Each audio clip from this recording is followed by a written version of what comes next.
Anda kembali menyaksikan ID Sore pemirsa. Dua lokasi lapak barang bekas di Jalan Kampung Gaga, Kalideres, Jakarta Barat, Kamis siang terbakar. Peristiwa ini diduga akibat arus pendek listrik.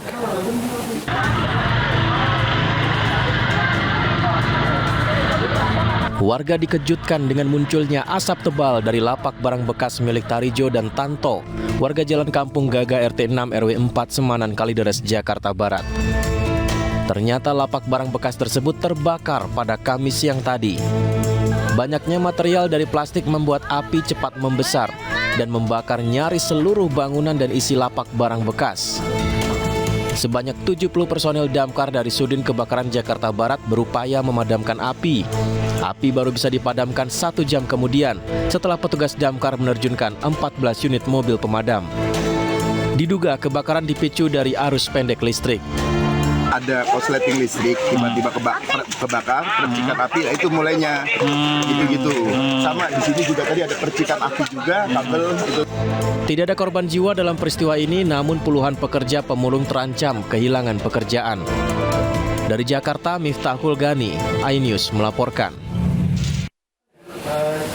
Pemirsa, Pondok Pesantren Al Zaitun pimpinan Panji Gumilang kembali bikin geger lantaran mengundang seorang aktivis Yahudi di perayaan Tahun Baru Islam 1 Muharram 1445 Hijriah. Potongan sambutan aktivis Yahudi itu pun viral di media sosial. Tidak suka. Panji Gumilang mengundang aktivis pro-Israel Monique Riker sebagai tamu kehormatan saat perayaan Tahun Baru Islam 1 Muharram 1445 Hijriah di Pondok Pesantren Al Zaitun, Indramayu, Jawa Barat. Bahkan video ini pun beredar di jejaring sosial lantaran aktivis Yahudi yang berbasis di Indonesia ini diberi kesempatan memberikan sambutan dengan mengenakan baju bintang Daud. Hingga kini Panji Gumilang pun belum memberikan keterangan resmi terkait alasan mendatangkan aktivis Yahudi dalam acara Tahun Baru Islam di Al Zaitun. Dan ketika saya memakai kaos ini, tour guide.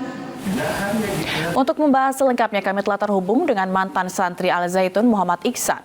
Selamat sore, Assalamualaikum Muhammad Iksan. Waalaikumsalam, selamat sore Mbak Zila. Baik, Mas Iksan, mungkin sebagai alumni tanggapan Anda soal kehadiran aktivis Yahudi ini ke Al Zaitun seperti apa, Mas? Ya, untuk acara 1 Muharram memang Al Zaitun pada zaman saya juga udah biasa ya mengundang jemaat gereja atau agama lain. Tapi kalau untuk orang Yahudi ini mungkin beberapa tahun ke belakang inilah kayak gitu. Ya, kalau tanggapan kami sebagai alumni ya kami sangat sayangkan lah ya. Karena memang secara negara kita kan tidak mengakui kedaulatan negara Israel lah kayak gitu. Bahkan Pak Ganjar yang bakal calon presiden aja rela menurunkan elektabilitasnya demi untuk menolak negara Israel untuk bertanding sepak bola ke Indonesia. Nah gitu. Baik, terus tapi sebenarnya sering nggak sih Mas dulu pas zaman Anda belajar di Al Zaitun begitu, sering tokoh-tokoh Yahudi ini dipanggil ke pondok pesantren, setahu Anda? Setahu saya kalau waktu masa saya itu lebih rutin justru kepada jamaat-jamaat gereja. Kalau untuk aktivis Israel atau Yahudi ya nggak pernah dulu, nggak ada. Tapi kalau tamu-tamu undangan kayak tadi aktivis gereja atau misalnya tokoh-tokoh Yahudi gini-gini, santri itu sering ikut nggak sih, Mas? Ya, sering ikut ya. Mereka penyampaiannya juga normatif seperti itu tentang persahabatan antar umat beragama lah. Di Al Zaitun sendiri juga ada gedung asrama yang diresmikan oleh tokoh-tokoh pimpinan berbagai macam agama. Nama gedungnya namanya Gedung Persahabatan gitu. Tuh. Jadi untuk santri Al Zaitun memang udah biasa sih sebenarnya kita bersilaturahmi atau bersilaturahim dengan orang-orang tokoh dari agama lain begitu. Tapi sebenarnya tujuan yang Anda ketahui apa mereka ngundang tokoh-tokoh ini ke Al Zaitun? Kalau dulu saya sebagai santri ya sebagai memang kami dipersiapkan atau dikader untuk menjadi manusia yang kemudian lulus sekolah dari situ bisa menerima perbedaan kan moto Mahat Al Zaitun juga kan pusat pengembangan budaya toleransi gitu. Jadi pada masa saya waktu di sana ya saya ya biasa-biasa juga gitu sebenarnya dengan dengan menerima perbedaan gitu. Tapi kalau hari ini dengan Israel ya karena kita melihat bahwa prinsipnya negara kita sendiri tidak mengakui kedaulatan negara Israel, ya mungkin itu agak masalah ya gitu. Tapi dulu sempat bawa-bawa Israel juga nggak sih, Mas Iksan? Pas zaman Mas Iksan? Ya, selama saya sekolah di sana belum ada aktivis Israel, belum ada. Ini baru sepengetahuan saya tahun 2009 gitu ya. Saya setelah menemui atau mengetahui ada salah satu anak dari eksponen yang tangan kanannya Syekh Panji Gumilang itu yang dikirim ke Tel Aviv ke sana, namanya Aska itu.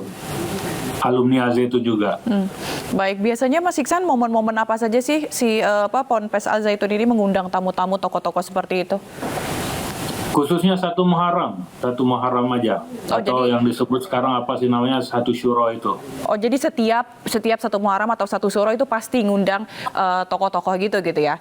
Tapi biasanya ini jadi pelajaran ke santri nggak sih, Mas Iksan? Kayak dulu misalnya pas yang gereja tadi, tokoh-tokoh Kristen tadi, itu akan memberikan materi nggak sih yang akan diserap sama santrinya nanti? Oh, enggak. Itu bukan mereka datang ke dalam ruang kelas, cuma acara seremonial begitu aja, sambutan begitu aja. Enggak sampai ke dalam ruang kelas atau asrama atau ke dalam kurikulum, enggak. Cuma di Batak mereka di acara seremonial begitu aja, sekata sambutan, udah begitu aja. Kalau tanggapannya Mas Iksan begitu, kalau sempat mendengarkan potongan ya dari pernyataan Monique Rijkers ini soal Panji Gumilang yang disebut Kores versi modern. Tanggapan Mas Iksan seperti apa? Ya, kalau saya sih sebenarnya kalau dasarnya diambilnya adalah untuk toleransi ya setuju-setuju saja. Cuma kalau tapi kan negara kita ini nggak mengakui kedaulatan Israel, jadi ini agak ada hal yang keliru gitu. Mungkin boleh jelasin lebih spesifik, Mas Iksan, toleransi seperti apa yang diajarkan, yang diberikan pemahamannya? Ya, kita di Al-Zaitun itu secara akidah tetap akidah Islam, tapi tidak mengganggu akidah agama orang lain, tidak mencampur adukan, lalu menerima perbedaan, begitu aja. Cuma kami lebih melihat Syekh Panji Gumilang itu mencontohkan ke kami tentang perbedaan, menerima perbedaan gitu, Pak. Jadi menerima perbedaan antara agama begitu maksudnya? Betul. Kalau dari sisi ritual agama, apakah ada yang berbeda, Mas Iksan? Kalau masa saya nggak ada, jadi nggak ada yang masuk dalam dalam ritual atau macam-macam itu, nggak ada kayak gitu. Seperti yang saya katakan tadi bahwa mereka juga datang sebatas seremonial acara sambutan begitu aja gitu. Oh gitu. Tapi kalau misalnya sekarang dari yang Mas Iksan ketahui begitu, santri-santri sekarang itu gimana? Ya, kalau sekarang kan mereka tuh udah nggak ada mungkin seorang pun dari mereka yang nggak hafal Venus Salum tuh.